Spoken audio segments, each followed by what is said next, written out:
এই আওয়ামী লীগের পতনের পরে বায়তুল মোকাররমের ক্ষতি পলাই গেছে। পৃথিবীতে বাংলাদেশে তো ইতিহাসে নাইও, বাংলাদেশে স্বাধীনতার 54 বছরে সরকার পরিবর্তনে মসজিদের ক্ষতি পলাই যেতে মানে গা ঢাকা দিতে আমরা অন্তত দেখি নাই। কে জানি আপনারা দেখছেন কিনা। কেন পালাইলো এটা একটা প্রশ্ন।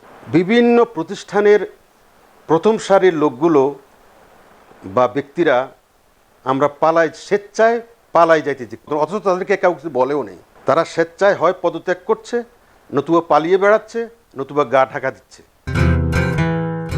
আওয়ামী লীগ নিষিদ্ধের পক্ষে কি কি যুক্তি আছে বলে আপনি মনে করেন? বিসমিল্লাহির রহমানির রহিম।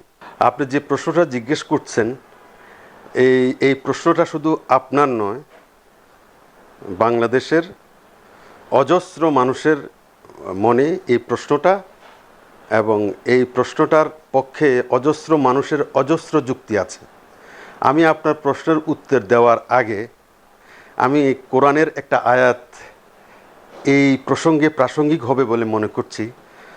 আল্লাহ রাব্বুল আলামিন কোরআনে ঘোষণা করছেন যে ওয়াতুআজ্জু মান তাশাউ ওয়া তুযাল্লু মান তাশাউ বিয়াদিকাল খায়র ইন্নাকা আলা কুল্লি শাইইন কাদির।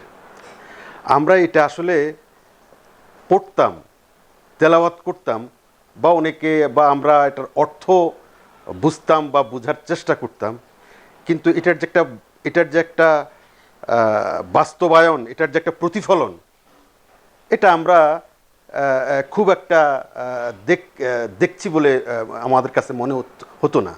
আমরা সেটার প্রতিফলন দেখছি এটাই, যে আল্লাহর ধরা বড় ধরা। আল্লাহ যদি কাউকে ধরে তাহলে এভাবেই ধরে।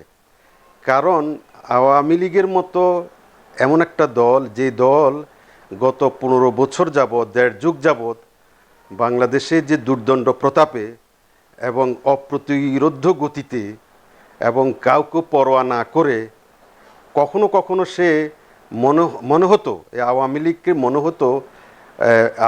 মনে হতো তারা তাদের অহংকার, তাদের তাকাব্বুরি, এগুলো দেখলে মনে হতো যে আল্লাহর কোরআন কি তাহলে, আল্লাহর কোরআনে যে ঘোষণা আছে যে যারা এরকম, তাদের কি দুনিয়াতে কোনো শাস্তি হয় না, শুধু শাস্তি কি পরকালে হয়? সেটার প্রতিফলন, সেই আয়াতের প্রতিফলন এবং সে আয়াতের বাস্তবায়ন আমরা এই আওয়ামী লীগের পতনের মধ্যে দিয়ে লক্ষ্য করছি। সেটা কিভাবে? দেখেন, আল্লাহর কোরআনের আল্লাহর একটা গুণ হচ্ছে আল্লাহই একমাত্র মুতাকাব্বির। আল্লাহ ছাড়া কেউ তাকাব্বুরি করার ক্ষমতা কোনো বান্দার নেই। এই আওয়ামী লীগ নিজেদেরকে মুতাকাব্বির মনে করত। তারা তাকাব্বুরির, অহংকারের সর্বোচ্চ পর্যায়ে চলে গেছে, যেটাতে বলা হয়েছে যে অহংকারটা একমাত্র আল্লাহর সাজে, তাকাব্বুরিটা, অহংকারিটা আল্লাহর চাদর। এই আওয়ামী লীগ আল্লাহর চাদর নিয়ে টানাটানি করছে। এটা কারো কিন্তু সম্পদ না, এটা একমাত্র আল্লাহর সম্পদ। সেই সম্পদ নিয়ে সেটাকে, হাদিসে বলা আছে, একমাত্র অহংকার করা সাজে আল্লাহর, এবং অহংকারটা আল্লাহর মানে চাদর। সেই চাদরটাকে নিয়ে, সেই আল্লাহর চাদরকে নিয়ে আওয়ামী লীগ নাড়াচাড়া করছে এবং টানাটানি করছে। যার জন্য আমার মনে হয়, আমি যদি ধর্মীয় পয়েন্ট অফ ভিউতে এভাবে বলি, এটা এক ধরনের সীমা লঙ্ঘন হয়েছে। সেই সীমা লঙ্ঘনের শাস্তি তাদেরকে আল্লাহ প্রাথমিকভাবে এটা দিয়েছে। এখন প্রশ্ন হচ্ছে, আপনি যে প্রশ্নটা জিজ্ঞেস করলেন যে তাদের আওয়ামী লীগ যে একটা দল, এই দল নিষিদ্ধ করার ক্ষেত্রে কি কি যুক্তি থাকতে পারে বা মানুষের কি কি চাহিদা থাকতে পারে। অসংখ্য যুক্তি থাকতে পারে এবং অসংখ্য যুক্তি আছেও। আমি যদি দুই একটা শুধু বলি, একদম একটা দুটা, বেশি বলবো না। আপনি লক্ষ্য করেছেন, এই আওয়ামী লীগের পতনের পরে বায়তুল মোকাররমের ক্ষতি পলাই গেছে। লক্ষ্য করেছেন? পৃথিবীতে, বাংলাদেশে তো ইতিহাসে নাইও, বাংলাদেশে স্বাধীনতার 54 বছরে সরকার পরিবর্তনে মসজিদের ক্ষতি পলাই যেতে মানে গা ঢাকা দিতে আমরা অন্তত দেখি নাই। কে জানি আপনারা দেখছেন কিনা। দেখি নাই। কেন পালাইলো এটা একটা প্রশ্ন। বিভিন্ন প্রতিষ্ঠানের প্রথম সারির লোকগুলো বা ব্যক্তিরা আমরা স্বেচ্ছায় পালাই যাইতে দেখছি। এটা আমাদের সরকার অথচ তাদেরকে কেউ কিছু বলেও নেই। তারা স্বেচ্ছায় হয় পদত্যাগ করছে, নতুবা পালিয়ে বেড়াচ্ছে, নতুবা গা ঢাকা দিচ্ছে ভয়ে, আতঙ্কে। আপনি যদি কিছু নাই করবেন তাহলে আপনি পলাবেন কেন, গা ঢাকা দিবেন কেন? এটা তো প্রশ্ন।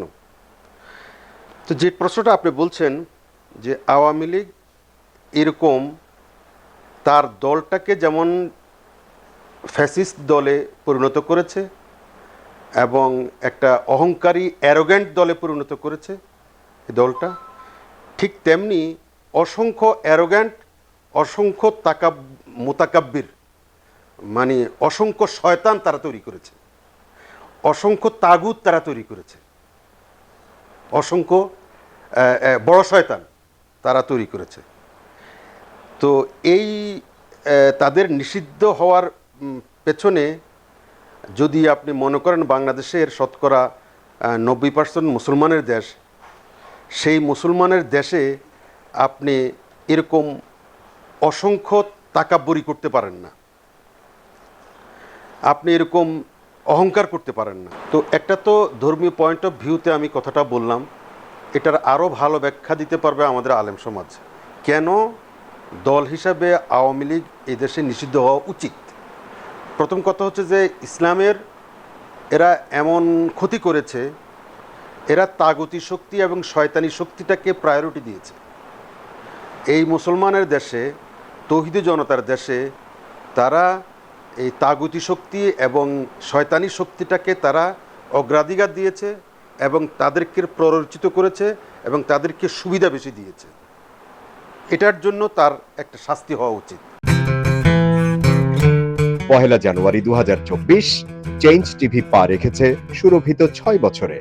সবার প্রতি নিরন্তর শুভেচ্ছা। চেঞ্জ টিভিকে আমি তো মেলা দিন ধরে দেখছি।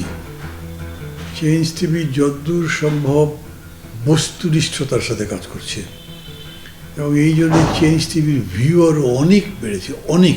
আমি নিজে যে অনেকগুলো সভা করে মানে এখানে ইন্টারভিউ করেছি, কোনো কোনো ক্ষেত্রে আমি দেখেছি মিলিয়নের মতো হয়েছে ভিউ, মানে অন্য কোনো জায়গায় এত হয় নাই। আমি মনে করি চেঞ্জ টিভি ভালো কাজ করছে। প্রচণ্ড চাপ আছে, তার মধ্যেও চেঞ্জ টিভি যদি তাদের এই নিষ্ঠতা রাখতে পারে তাহলে এটা আরও ভালো করবে। আমি তাদের সাফল্য কামনা করি। changetv.press এক ফোঁটা হলুদও নেই।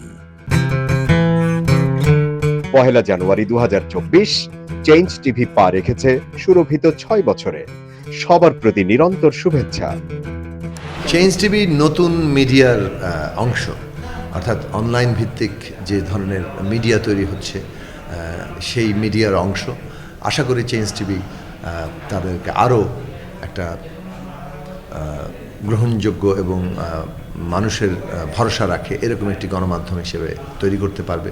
আরও নতুন নতুন আইডিয়া তারা সামনে নিয়ে আসতে পারবে এবং দর্শক প্রিয়তা অর্জন করবে। changetv.press এক ফোঁটা হলুদও নেই। 1 জানুয়ারি 2024 চেঞ্জ টিভি পা রেখেছে সুরভিত 6 বছরে। সবার প্রতি নিরন্তর শুভেচ্ছা।